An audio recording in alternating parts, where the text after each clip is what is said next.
Okay, my name is Staffan Lestadius. I'm professor of industrial dynamics here at this university. I read your roadmap. It's ambitious, it's necessary, and I'm for it. Unfortunately, you leave explicit discussion on prices outside.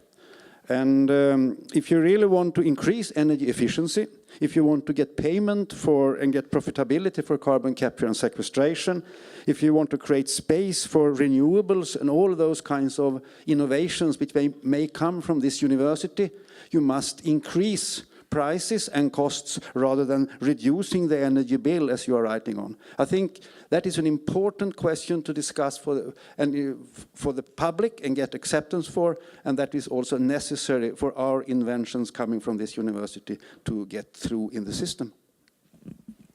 On the pricing, the professor here said about the prices.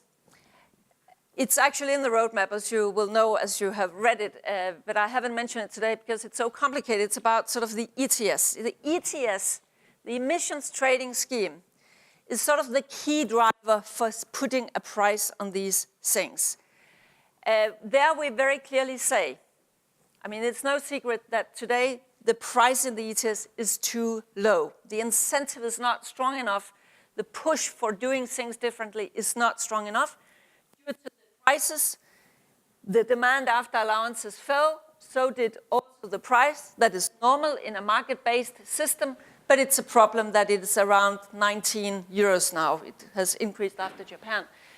But what we are then saying in the roadmap is there is a correlation between doing a lot in the energy efficiency area and setting aside allowances, taking allowances out of the ETS system. That is a way of trying to increase the prices. It's probably the most controversial element in the whole roadmap, and it was something that was much debated. But it's very clear we say you cannot address a lot energy efficiency without taking aside emissions. Because say a lot of companies did invest in energy efficiency, what would be the immediate consequence? That would be that the demand after allowances dropped, so the price would drop.